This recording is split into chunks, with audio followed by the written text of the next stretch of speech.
Bismillahirrahmanirrahim. Assalamualaikum warahmatullahi wabarakatuh.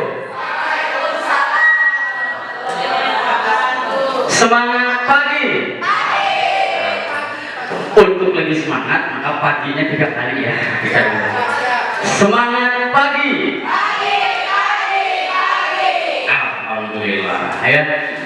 Saya selalu terngiang dengan slogan yang sering digaungkan oleh Bapak Kepala kita ya, Pak KS, ketika di depan siswa atau di depan kita semua. Beliau selalu berbicara seperti ini dalam visi misinya. Ketika beliau berkata siapa kita, maka jawabannya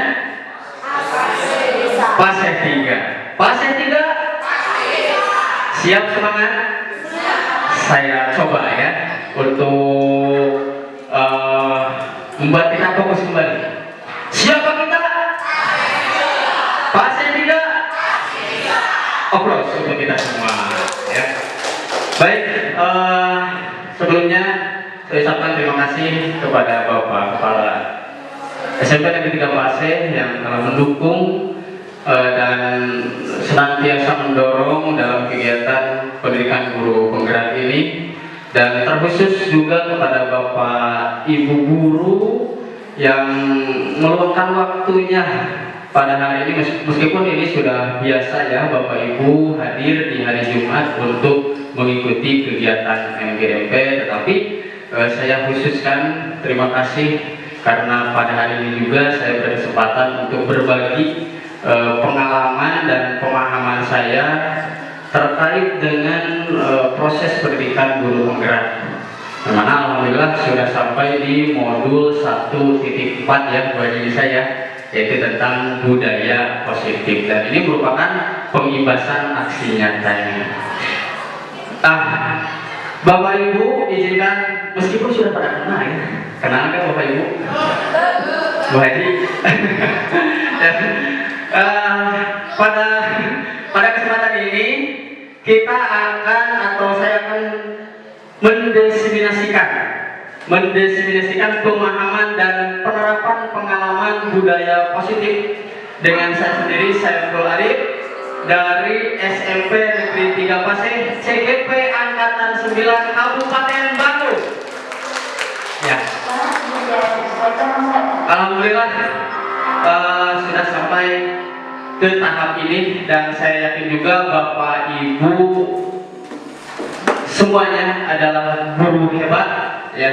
Mudah-mudahan ke depan bisa bersama-sama untuk mengikuti pendidikan guru penggerak ini. Nah, Bapak Ibu, sebelum saya melanjutkan ke hal yang lebih jauh lagi, lebih dalam lagi, lebih mendalam lagi tentang budaya positif, coba saya ingin bertanya dulu ya ke Bapak Ibu, kira-kira apa yang terlintas dalam pikiran Bapak Ibu terkait dengan budaya positif, kemudian kita dikaitkan dengan perilaku kita. Coba, perilaku kita yang mencerminkan budaya positif, perilaku siswa yang mencerminkan budaya positif. Budaya itu lebih kepada pembiasaan ya, budaya perilaku yang sudah menjadi kebiasaan yang positif. Kira-kira apa? Coba Bu Umroh, perilaku yang mencerminkan budaya positif. Menciptakan hubungan yang baik dengan guru maupun dengan murid ya. Kalau untuk dengan guru ya saling menyapa ya, walaupun misalkan tidak ada bangku di ruang guru kan bisa cari-cari kan ke ruang guru ya.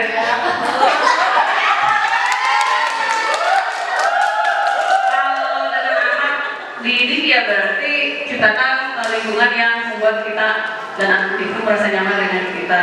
Mereka tidak merasa takut, tapi mereka merasa diayomi. Oke. Oke, untuk Bu Ros, terima kasih atas jawabannya. Betul sekali ya, menciptakan suasana yang nyaman di antara kita, saling menyapa. Tadi ada kata-kata yang saya garis bawahi, meskipun tidak ada meja di ruang guru, tetapi kita harus, bukan kita ya, saya harus sekali menyapa ke ruang guru, berkomunikasi, berdialog. Nah ini secara tidak langsung memberikan stimulus kritikan yang membangun kepada saya sendiri ya. Terima kasih buat Bu Umroh. Nah banyak hal-hal yang bisa kita lakukan, perilaku kita yang mencerminkan budaya positif, saling menyapa, saling tegur sapa, perilaku tanggung jawab, disiplin, saling menghormati, itu merupakan cerminan dari budaya positif perihal perilaku kita ya. Mungkin nanti kita juga harus memberikan virus kepada siswa, bagaimana siswa juga berperilaku mencerminkan budaya positif. Baik Bapak Ibu, kita lanjutkan. Nah, dalam budaya positif ada konsep inti yang menjadi dasar pembentukan budaya positif. Yang pertama, perubahan paradigma belajar. Yang kedua, disiplin positif. Ketiga, nilai-nilai kebajikan. Keempat, kebutuhan dasar manusia, motivasi perilaku manusia. Posisi kontrol buruk, keyakinan kelas, dan segitiga restitusi. Ini konsep-konsep inti pembentukan budaya positif baik di lingkungan kelas maupun di lingkungan sekolah. Nah, berbicara paradigma pembelajaran baru, mungkin Bapak Ibu pernah mendengar istilah pembelajaran yang berpusat pada guru, pembelajaran yang berpusat pada siswa, pada murid. Menurut Bapak Ibu, di era zaman sekarang yang bagus itu pembelajaran yang berpihak pada guru atau pendidikan yang berpihak pada murid? Berpihak pada murid. Kenapa? Kenapa kita harus melakukan pembelajaran yang berpusat pada murid? Ada yang mau berbagi? Tujuannya apa? Nah, mulai dari pertanyaan-pertanyaan yang ini ya, mulai dari pertanyaan-pertanyaan yang agak mungkin umroh lagi, enggak ya? Terima kasih. Nah, coba kita fokus ke depan. Pembelajaran paradigma baru merupakan pembelajaran yang dirancang berdasarkan prinsip berdiferensiasi, sehingga peserta didik belajar berdasarkan kebutuhannya dan berdasarkan tahap perkembangan sesuai dengan teori psikologi modern untuk mewujudkan profil pelajar Pancasila. Nah, di sini ada kata-kata berdiferensiasi. Mungkin di kurikulum Merdeka ya Pak Iman, ini berdiferensiasi itu salah satu tantangan bagi kita sebagai guru, bagaimana kita melaksanakan pembelajaran yang berdiferensiasi. Tujuannya apa? Tujuannya agar siswa terpenuhi secara satu, kesiapan belajar mereka itu kita terpenuhi, kemudian minat dan gaya belajar mereka terpenuhi. Dengan pembelajaran diferensiasi maka kesiapan belajar mereka terpenuhi, minat dan gaya belajar mereka terpenuhi, dan yang terakhir, kesenangan mereka dalam belajar, profil mereka dalam belajar akan terpenuhi. Ingat Bapak Ibu, dalam pembelajaran berdiferensiasi itu ada 3 pilihan. Kita bisa memvariasikan pembelajaran berdasarkan konten, kita bisa memvariasikan pembelajaran berdasarkan proses, dan kita bisa memvariasikan pembelajaran berdasarkan produk atau hasil. Contoh seperti ini. Tentunya itu kita harus menggali dulu informasi dari siswa terkait dengan gaya belajar mereka, minat belajar mereka, kesiapan belajar mereka, ataupun profil belajar mereka. Contoh nih, misalkan ini, Ibu akan melaksanakan pembelajaran di kelas, dan pelaksanaan pembelajaran yang akan Ibu lakukan itu menggunakan metode atau pelaksanaannya secara diferensiasi. Ingin bervariasi sesuai dengan kebutuhan siswa. Apa yang bisa ibu lakukan? Yang pertama, kalau ibu ingin memvariasikan konten pembelajaran, maka yang ibu lakukan di awal itu adalah asesmen. Bisa asesmen kognitif atau non kognitif. Dari situ ibu akan mengetahui sejauh mana pemahaman siswa terkait dengan materi yang Bapak Ibu akan sampaikan sebelum ibu menyampaikan materi itu. Nah, dari situ ibu bisa mengelompokkan siswa. Oh, ini pemahaman materinya 100%. Ini 70%, ada beberapa siswa yang masih kurang memahami terkait materi yang akan disampaikan. Nah, ibu di sana setelah mengetahui itu bisa memvariasikan konten pembelajaran ibu bapak yang akan disampaikan siswa, sehingga kesiapan siswa terpenuhi antara yang 1, 2, dan ketiga, tidak disamaratakan. Kalau bapak ibu memberikan pembelajaran yang sama rata tanpa memperhatikan kesiapan belajar siswa, yang berada levelnya di bawah itu akan merasa ketinggalan. Akibatnya, perilaku disiplin positifnya akan beralih kepada hal yang negatif. Mau diajar, berarti mati diajar oke. Akhirnya bolos. Pelajarannya mah ketinggalan. Berarti kita belum memenuhi yang levelnya di bawah. Nah, sering bolosnya siswa, sering tidak sekolahnya siswa karena kita tidak berusaha memenuhi kebutuhan belajar siswa. Maka dari itu, yuk kita sama-sama berubah paradigma pembelajaran kita yang mana dulu berpusatnya pada kita sebagai guru, menuntut kehendak kita. Aku mahal murid ngomong guru ceramah, bayar tugas, nyatet, nulis, apa? Kita kebutuhan itu ke siswa teh. Da butuh lagi mau praktek kok, untuk nulis. Nah, tentunya ada yang meminat teh yang tadi dibahas Bu Haji Disa. Tentunya kita harus merubah pembelajaran yang metode-metode terdahulu itu harus mulai kita rubah dengan pembelajaran paradigma baru atau pembelajaran yang berdiferensiasi. Selanjutnya, Bapak Ibu, meskipun ini materi tadi sama juga ya, karena pembelajaran kita dengan Bu Haji Dita sama-sama saja, baru di modul 1.4 maka materinya pun sama. Mudah-mudahan ini bisa penguatan juga yang tadi sudah disampaikan oleh Bu Haji. Nah, di sini terkait dengan teori kontrol, Bapak Ibu. Teori kontrol disiplin positif. Yang pertama, ilusi guru mengontrol murid.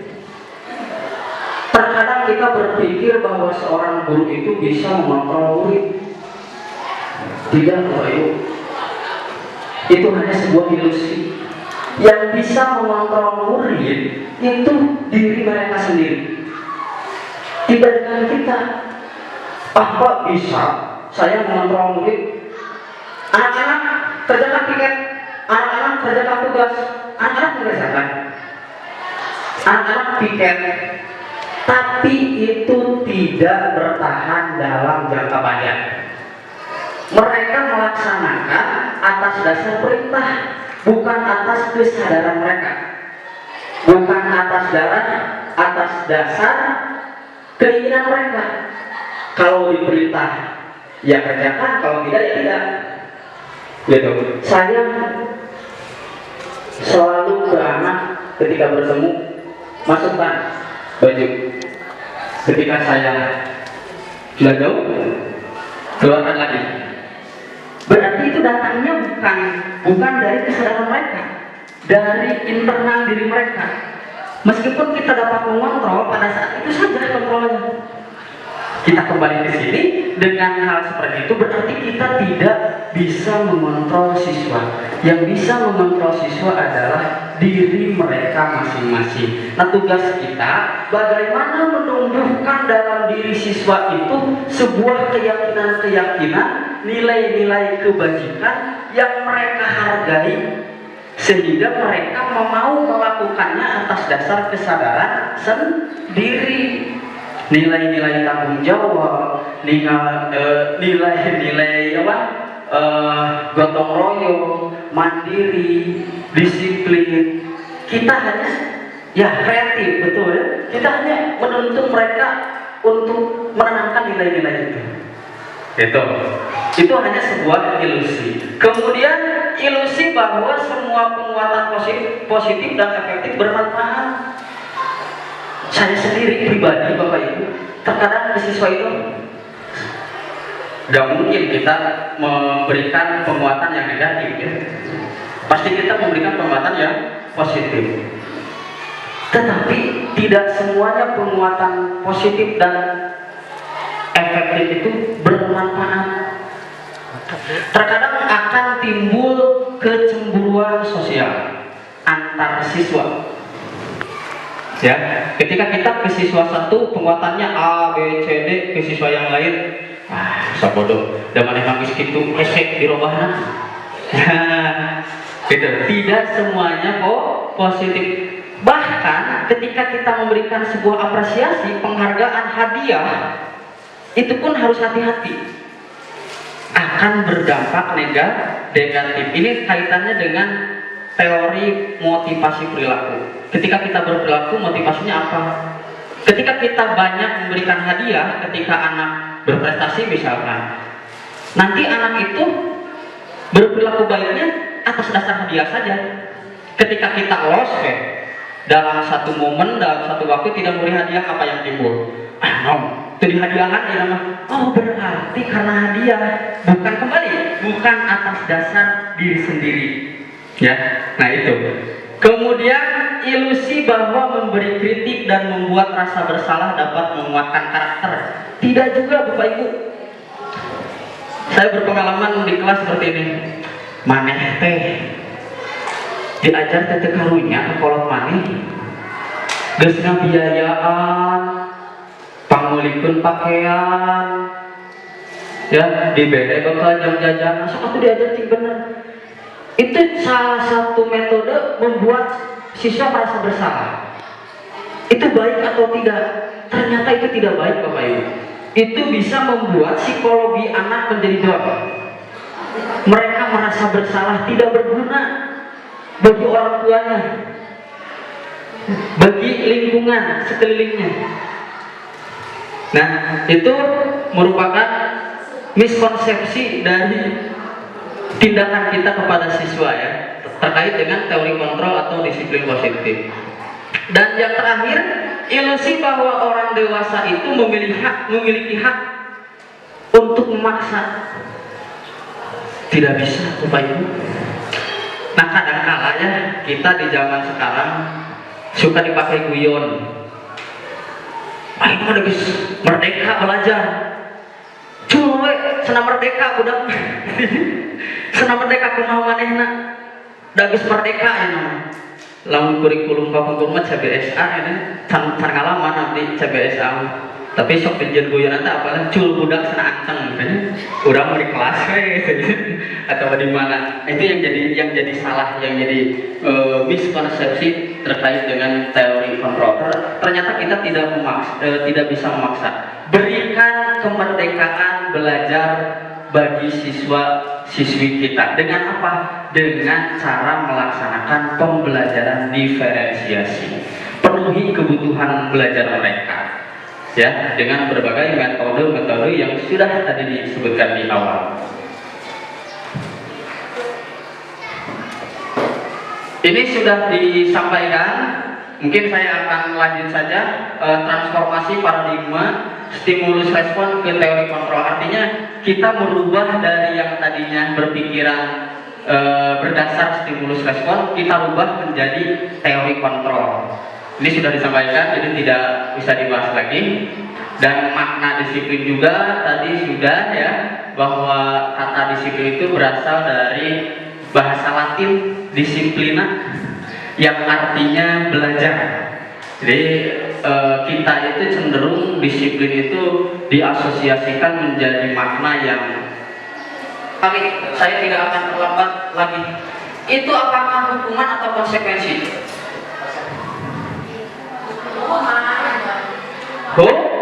Hukuman. Oke, satu, sepakati kita hukuman. Kemudian yang kedua, lari mengelilingi lapangan upacara sebanyak 10 kali karena terlambat datang ke sekolah. Hukuman atau konsekuensi? Siapa yang konsekuensi? Konsekuensi satu. Hukuman? Yang tidak acungkan tangan apa? Kita lanjut ya, kita nanti buka. Kemudian menggantikan kertas tugas teman yang telah dicoret-coret, hukuman atau konsekuensi? Konsekuensi. Kemudian membersihkan tumpahan air di meja karena tersenggol pada saat belajar. Konsekuensi. Dan yang terakhir, murid diminta push up 15 kali karena tidak mengerjakan tugas. Hukuman. Kita coba cek ya jawaban.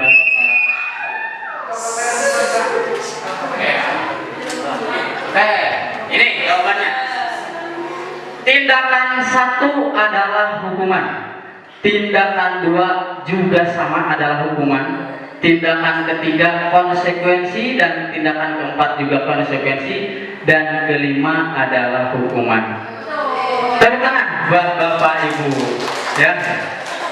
Nah, hal yang menjadi dasar perbedaan hukuman dan konsekuensi itu salah satunya bahwa hukuman tidak ada korelasinya dengan perilaku yang sudah dilakukan siswa. Dan hukuman biasanya diberikan oleh guru itu dengan nada yang tinggi, tegas. Kamu terlambat, pusat. Dan itu tidak memberikan pembelajaran yang positif kepada siswa. Kita mengabaikan siswa untuk bertanggung jawab. Tapi beda dengan konsekuensi. Contoh, anak berperilaku coret-coret kertas temannya. Kita tidak menyuruh siswa itu keluar, jangan ikuti pelajaran saya, kamu sudah coret-coret. Itu hukuman. Kalau mau mendidik siswa agar bertanggung jawab, mandiri, ya, maka berikanlah proses tindakan secara konsekuensi. Itu lebih baik daripada hukuman. Karena kamu sudah coret-coret kertas teman kamu, silakan kamu ganti kertasnya. Ini kan anak belajar tanggung jawab, belajar mandiri dan lain sebagainya. Nah, kita lanjutkan Bapak Ibu. Ini posisi kontrol ya, yang ada 5 itu. Kita mengontrol siswa itu ada 5, ada sebagai penghukum, ada sebagai pembuat rasa bersalah. Biasanya kalau pembuat rasa bersalah itu dengan nada yang halus ke anaknya. Ayo kerjakan, gak kasihan sama ibu gitu. Sudah kan ibu di anak seperti itu. Ibu kan capek, udah kesini jauh-jauh mengajar kalian. Jadi membuat anak itu merasa bersalah dengan perilakunya. Pernah nggak seperti itu? Ternyata ini posisinya di identitas gagal. Itu akan mengganggu psikologi anak. Kemudian ada juga kita berposisi sebagai teman. Ada nggak Bapak Ibu pernah memposisikan diri sebagai teman ke siswa? Sering. Kadang-kadang. Contoh misalkan anak-anak sulit atau tidak mengerjakan tugas. Terus kayak Bu Bapak dibantu. Tugas sama iya.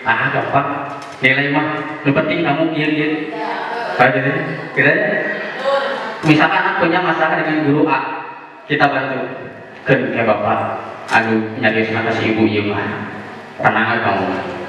Dan itu berada di identitas sukses, tapi ada tapinya. Kelemahannya anak menjadi ketergantungan. Angkat ketergantungan, tidak mandiri. Tenang udah ada si ibu iya. Besok bantuan rumah. Nah itu ya. Nah, itu posisi teman. Kemudian pemantau itu dia tidak menegur, tidak memberikan arahan, hanya mencatat-catat perilaku siswa. Proses membentuk keyakinan kelas itu siswa harus berpartisipasi aktif, ya, mengemukakan keyakinan mereka, apa yang harus mereka lakukan di sekolah, bagaimana mereka berperilaku di sekolah, ya. Nah, itu mereka mencurahkan keyakinan mereka. Di akhir kita sepakati bersama, yuk kita sepakati, kita terapkan keyakinan kelas kita bersama. Bagaimana kalau melanggar? Ya, kita gunakan segitiga restitusi. Kita gunakan posisi kita sebagai manajer yang tadi, ya. Kemudian selanjutnya, nah ini yang terakhir, ya, terakhir. Bagaimana kita menerapkan segitiga restitusi kepada siswa? Segitiga restitusi itu ada beberapa tahapan. Yang pertama, menstabilkan identitas. Kita juga manusia, kita tidak pernah luput dari kesalahan. Coba bahasanya ke siswa seperti ini. Contoh misalkan ada yang berkelahi di kelas 9B. Burina tadi izin ada Burina mendampingi saya kemarin menangani ini kasus yang nyata, ya. Coba kita mengeluarkan bahasa-bahasa yang seperti ini kepada anak.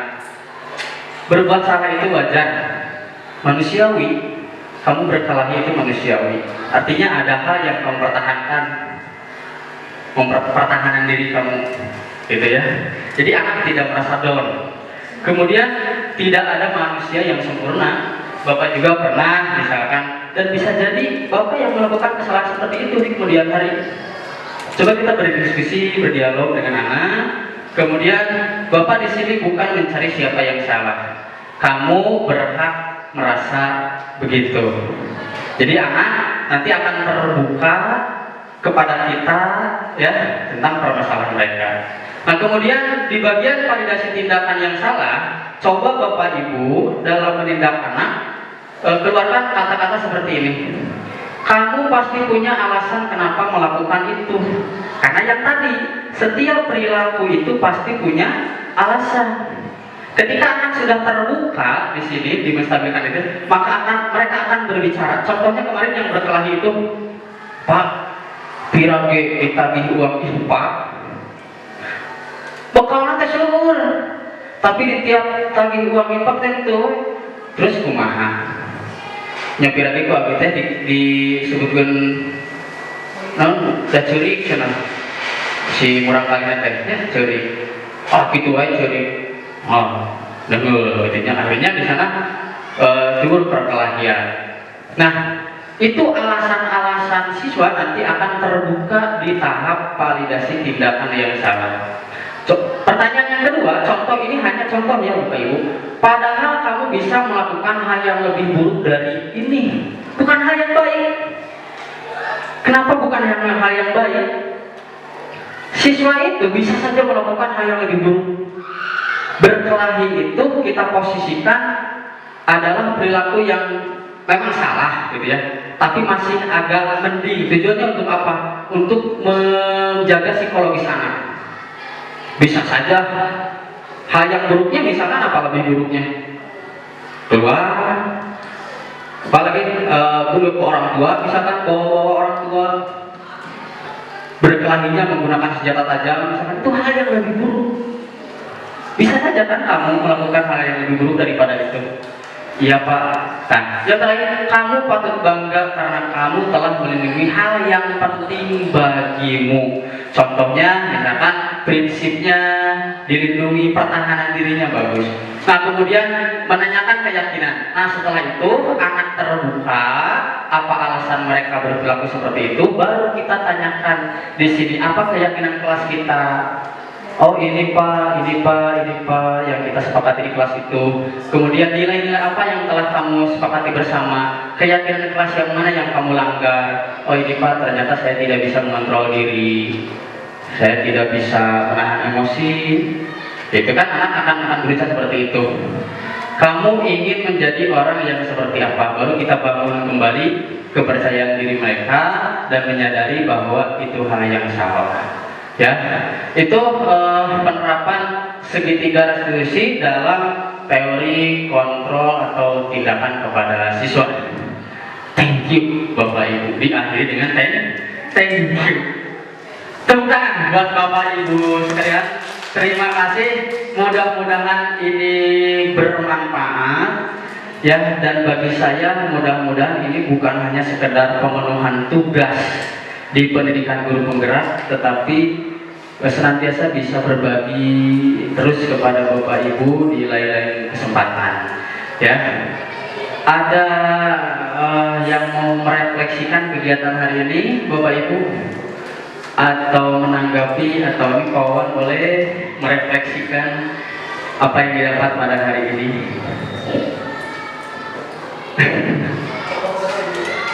Ya. Oh, pas ya, udah ada tanda bel. Oh ya gitu ya. Nah itu ini hal-hal yang saya pelajari di modul 1 TIPA terkait dengan budaya positif. Kalau tidak ada yang merefleksikan, mungkin dicukupkan sekian. Sebelum saya akhiri dengan ucapan salam, boleh saya berpantun Bapak Ibu? Kalau saya berpantun, Bapak Ibu berarti harus cakep, gitu kan? Gitu ya, di TV juga ya. Ya, oke, siap ya Bapak Ibu. Kesepian tanpa kekasih. Sekian dan terima kasih. Wassalamualaikum warahmatullahi wabarakatuh.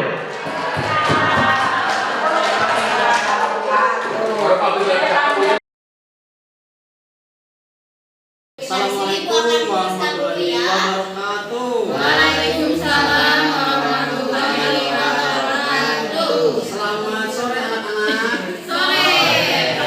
Bagaimana kabarnya hari ini? Alhamdulillah. Luar biasa. Allahu Akbar. Alhamdulillah ya. Kita semua dalam keadaan sehat. Tentu saja nih di beberapa minggu belakang 1, 2, 3 kali pertemuan kita sudah membahas mengenai peraturan kelas. Kemudian kita ubah Nah, di sini menjadi bukunya 2 tabel. Yang pertama yaitu di sini tampak yang kita sepakati terkait dengan itu ada 6. Nah, ada 6 keyakinan kelas yang telah kita sepakati. Yang kedua dan tidak Nah, tampak. hari ini Bapak akan membuat sesuatu yang berbeda ya untuk melanjutkan itu. Nah, di sini perhatikan anak-anak. Di sini Nah, Bapak tadi seperti yang membuat dibilang, yang pertama adalah kita mempunyai nilai kebajikan keyakinan kelas yaitu tabel yang disiplin. Coba di sini kan ada tabel tampak seperti. Nah, tabel di sini kita sekarang buat perilaku atasan yang mencerminkan sikap disiplin. Nah, di sini Bapak ini kalian tampak seperti menyebutkan di kalian tabel cari Y lawan ini katanya. ya, Tadi kan dari sikap boleh disiplin berdasarkan ada dari saja ya. keyakinan Nah, kalau ini yang yang tidak sudah kita termasuk sepakati atau yang tidak termasuk adalah nilai kebajikan mau disiplin. siapa kalian Siap? bersedia? Coba siapa yang mau mau mendengar hal bertanya? yang seperti apa? Saya nyebutkan Mau nilai melihat kebajikan hal yang dari apa? Dan mau boleh silakan masing-masing satu berpendapat. Misalkan Paulus, saya mau melihat di kelas ini yang seperti apa, ya? Atau siapa saja yang duluan? Saya ingin melihat kelas ini yang bersih dan wangi. Nah, melihat kelas Apakah yang ini bersih. bersih? Atau boleh Penting dituliskan sekali dulu ya, di sana. kenapa sangat nanti ditambah saya. Tuliskan dulu ya supaya lebih efektif waktunya. Karena waktu kita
sudah, silakan tempel di depan.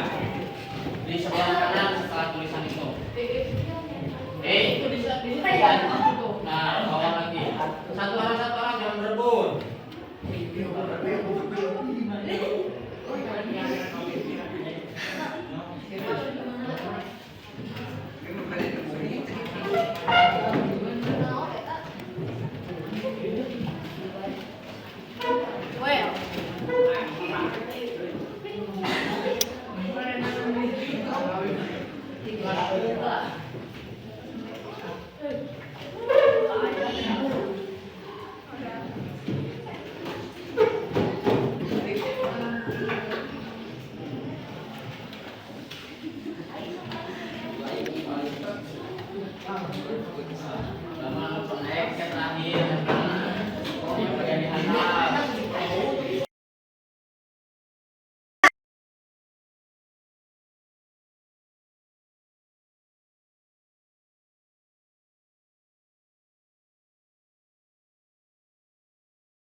Sudah, silakan tempel di depan. Di sebelah kanan setelah tulisan itu. Nah, bawah lagi. Satu orang jangan berebut.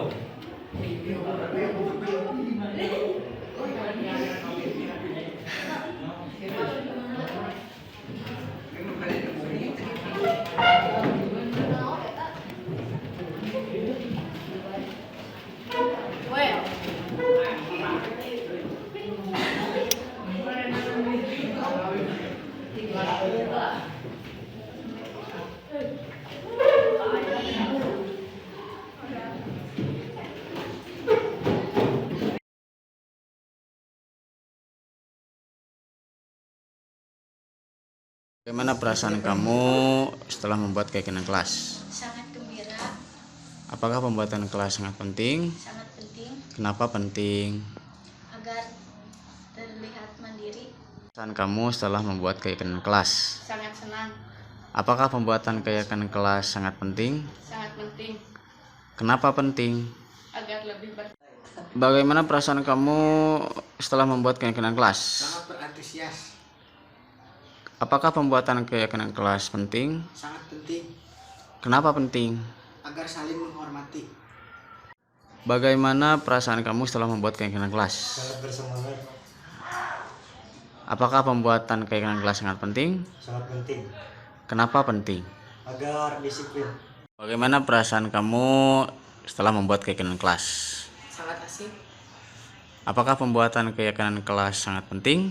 sangat penting Kenapa penting? agar menciptakan pembelajaran efektif, nyaman, dan menyenangkan sesuai keinginan siswa. Perkenalkan, nama saya Taufik Nur Salam dari kelas 8B asal sekolah SMP Negeri 3 Paseh. Perkenalkan, nama saya Syifa Widya Putri dari kelas 8B asal sekolah SMP Negeri 3 Paseh. Perkenalkan, nama saya Denny Rivaldi dari kelas 8B asal sekolah SMP Negeri 3 Paseh. Perkenalkan, nama saya Wanda Harisa dari kelas 8B asal sekolah SMP Negeri 3 Paseh. Perkenalkan, nama saya Joni Bayi Haki dari kelas 8B asal sekolah SMP Negeri 3 Paseh.